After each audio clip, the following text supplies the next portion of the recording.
Hi folks, Tuesday I'm back with you once again. Thanks for joining me. This is the next video in our little series of random source Serge overview videos. So today we're going to have a look at the Divide NCOM module, which I guess it's a little bit, probably a little bit perplexing to those that are somewhat unfamiliar with this module. It's kind of somewhat intimidating if you're not sure on what these functions are. It's quite, I don't know, it's quite esoteric in a way, I guess, as far as synthesis functions go. But it's a useful utility module that I'd like to unpack and hopefully share some helpful info for those that might be interested in it.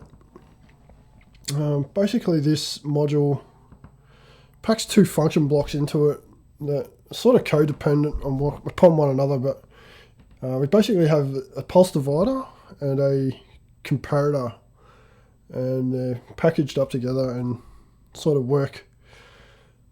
They sort of, work together, and I'll show you what that means. And you might be thinking, how is this going to be useful? So I'll unpack it all, but some of the functions you can get out of this is pulse division, obviously,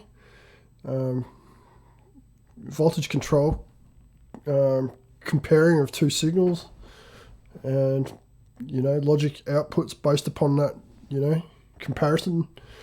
You can do pulse width modulation with external signals that aren't pulse waves. You can derive subharmonics or subharmonic series from the pulse divider.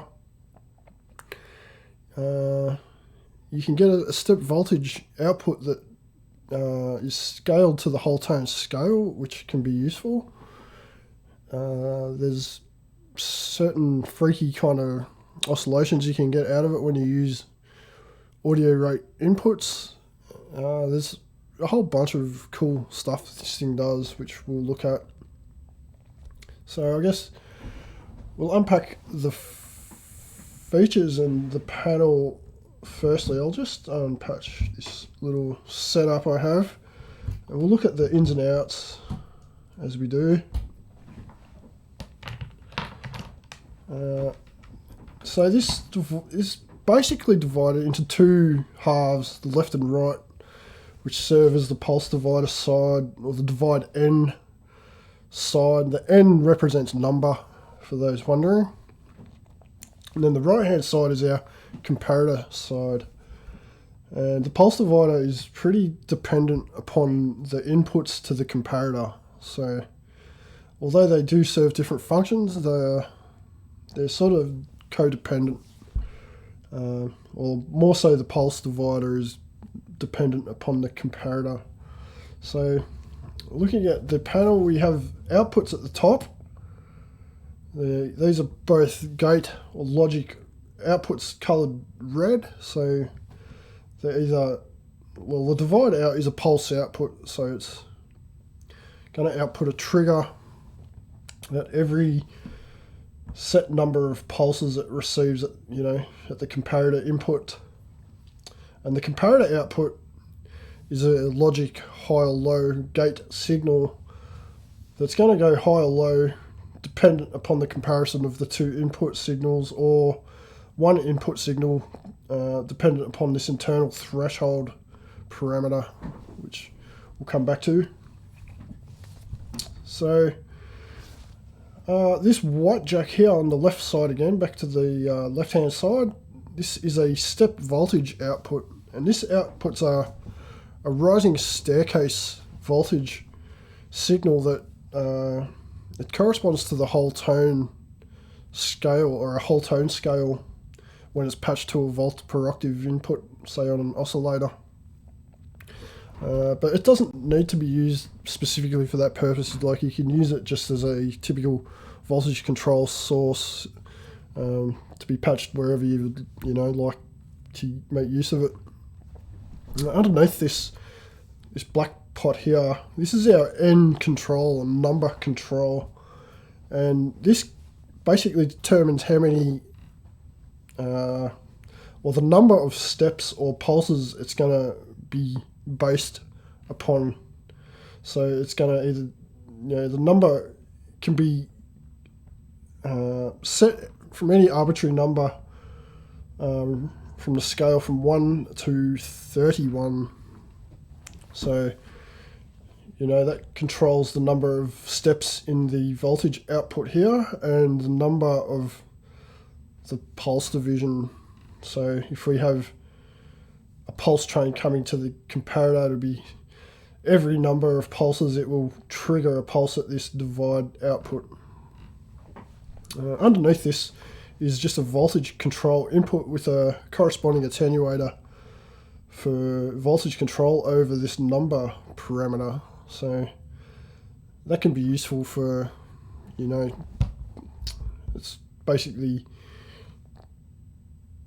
voltage control over the number, and you can use that to create arpeggios and strange sequences, but it wasn't actually, I don't think I'm not sure if the voltage control was even there on the original version of this Serge module. I'm not sure if the earlier NCOM had, or maybe it was just the attenuator.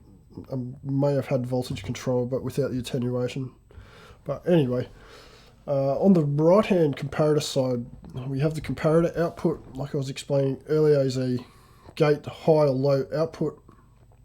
Under that is an internal threshold control, and this is based on a voltage scale of -5 to +5, and that basically determines the threshold or the crossing point at which the gate will go high or low, and that is dependent upon the input signals, of course. And underneath we have a positive input in the center here, and this pot underneath is a attenuator, as far as I know, over the positive input. And then the bottom jack here on the right is a negative input for the comparator. So, like I was saying, you can use this to derive a whole bunch of useful functions, and I'll probably just do some demonstrating of basic sort of surface level functions, and then get into some of the more not so obvious functions afterwards. So what I'll do is patch an oscillator and sawtooth signal, and I'll demonstrate this pulse divider side firstly. What we'll do is I'll show you the staircase voltage output firstly. So if we patch that into the volt per octave input on the oscillator, and then if we take this cycling function generator beside the module here on the right, we'll take a pulse output to the comparator's positive input, and then set this threshold amount properly. We're now getting this whole tone staircase voltage signal coming from this step output. And this number control here will control the number of steps in this voltage output. And it can be from 1 through to 31, as I was saying.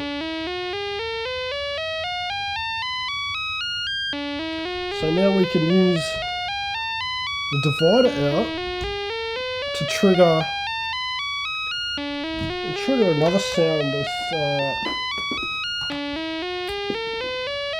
just to demonstrate, we'll trigger elements here.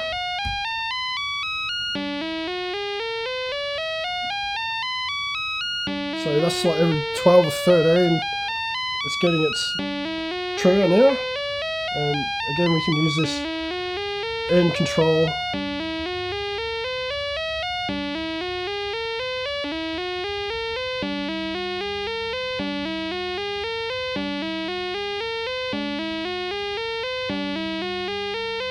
like so. And then there's voltage control here at the bottom, so we could take another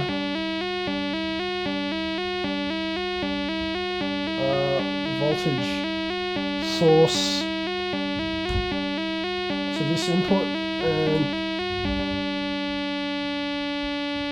speed that up a little bit.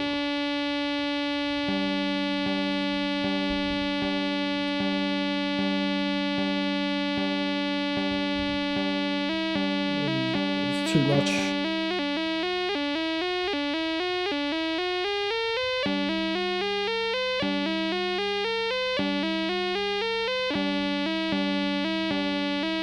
Maybe not the best voltage source for demonstrating that.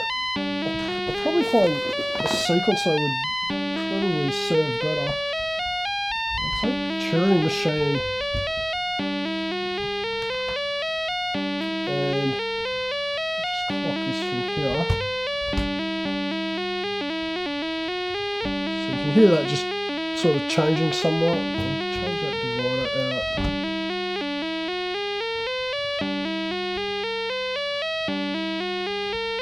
So you can hear that step pattern sort of somewhat varying now based on the voltage control here.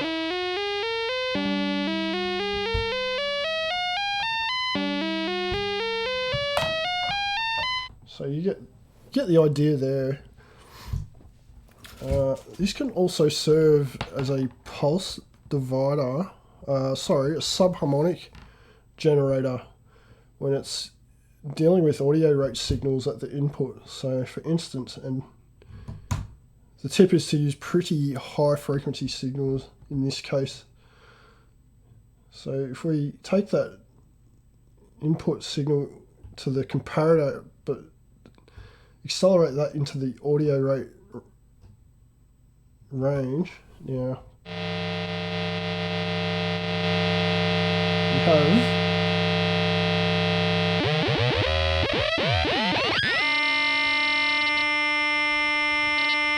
my bad. We're going to take the divide output as our audio source. So, and if we increase the number, we step down through the subharmonics, like so. And the threshold can control the pulse width to some degree, but it is quite a thin pulse output at this divide out. So obviously you're going to want to filter that.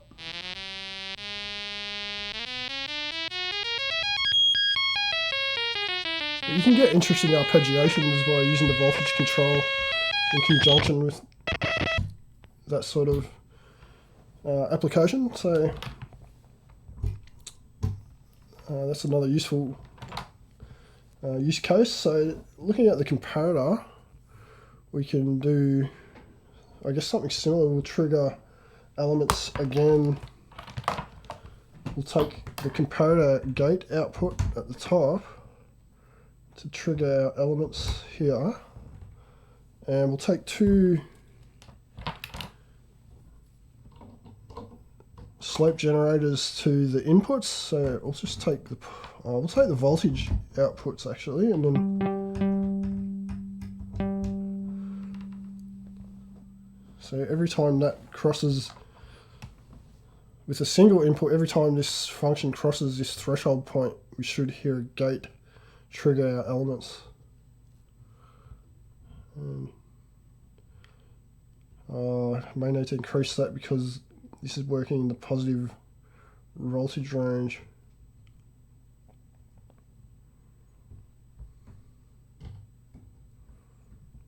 No? Oh, it goes low.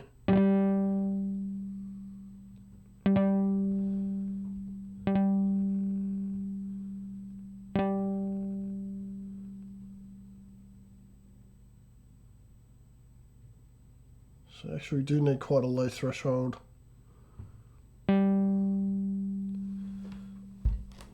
We can patch a second signal into the negative input.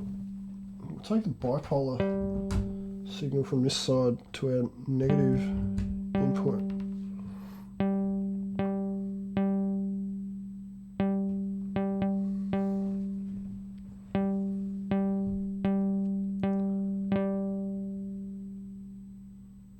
So you can derive some interesting triggering patterns from just experimenting with these different signal inputs and the threshold controls.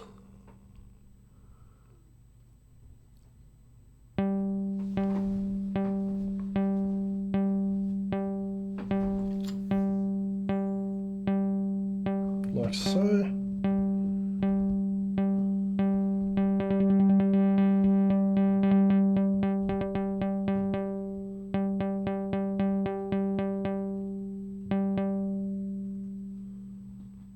So we're getting some sort of random sort of gates happening there.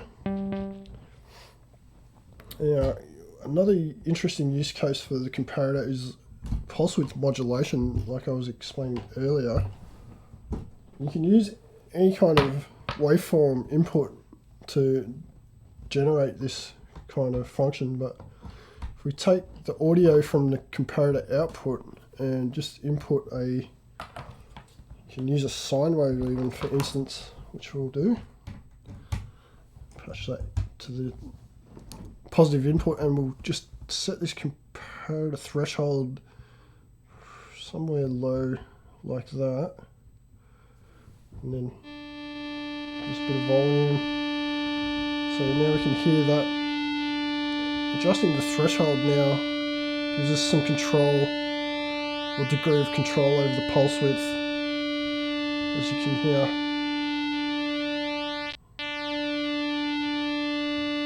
But what's neat is you can actually patch a second signal now into the bottom negative input, and you have voltage control over that now. So that's pretty useful, particularly if you don't have an oscillator with pulse width modulation.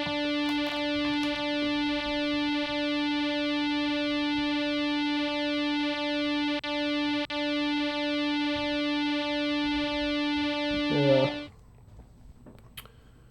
it gets pretty gnarly when you start pushing that sort of audio rate input at both inputs.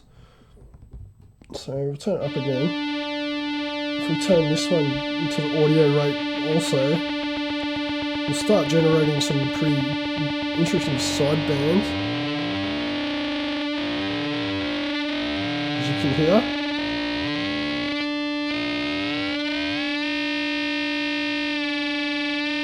But again, playing with these threshold controls gives us some timbrel shaping possibilities as well. It generates some pretty unique timbres, really.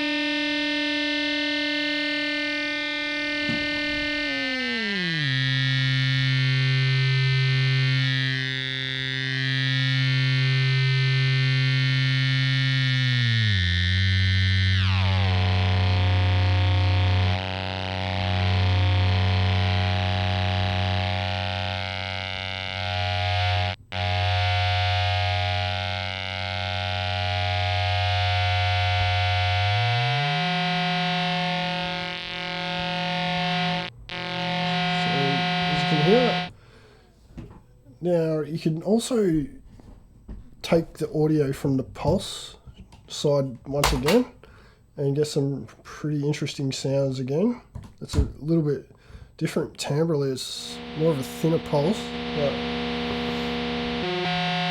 we've got this N number control to divide as we were doing earlier, so it just gives you this extra degree of, well, another dimension to it, you know.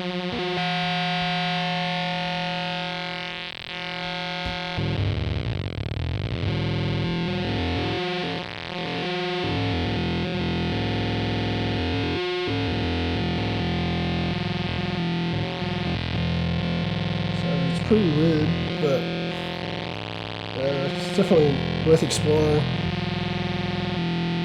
And if we patch the step voltage output now to the voltage control input, it gets even weirder. So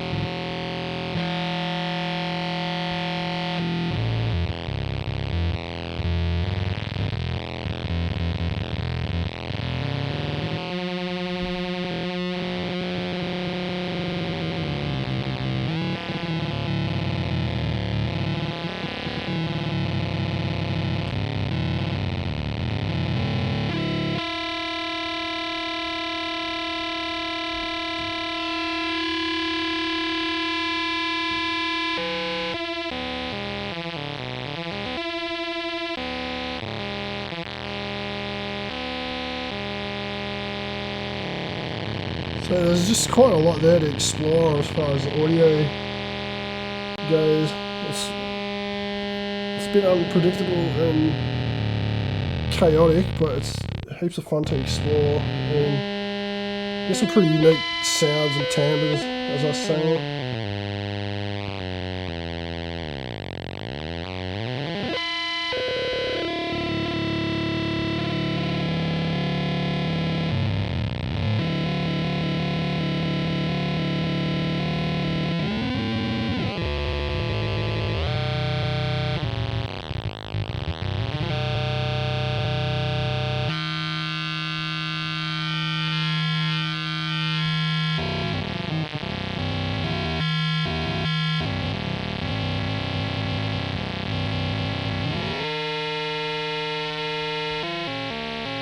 Yeah, so dive into that. That's heaps of fun. I guess lastly, before I wrap this up, I'll just show you this module can actually self-oscillate on itself, and it's quite chaotic again and quite unstable, but it's pretty interesting. So it's similar to what we were just hearing. So to do this, you will take the comparator's output and patch it back to its negative input, like so. And then you got to get these threshold parameters at the right spot. And there's like a narrow band where you can get it to self-oscillate. And we'll take the audio actually from the stepped output. Give it a bit of volume. And then try, here we go. So you can hear it's got this very narrow band where you can get the frequencies, but it's quite sensitive on that threshold parameter. And then the number control again has some degree of control over the frequency.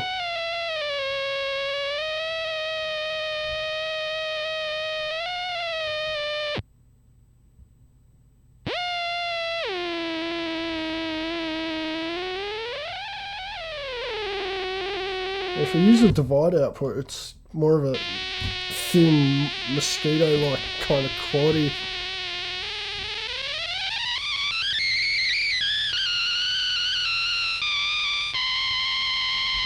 And we can just use some sort of voltage to control the number for these kind of arpeggiations.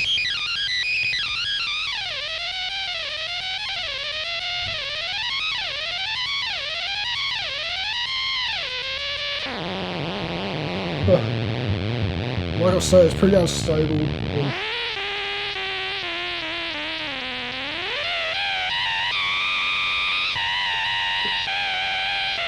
But yeah, you get the idea. So I might leave it there. And hopefully this has been somewhat informative and helpful, showing some of the not so obvious features that this module can provide, and alongside some of the more, obvious and bread and butter features that you would expect. So if you've got any other tips and tricks, feel free to drop a line. Any questions or comments, also feel free to leave those in comments below, and I'll do my best to help out. So I'll leave it there, and yeah, thanks for watching. Hopefully this has been helpful, and I'll see you in the next video. Cheers for watching.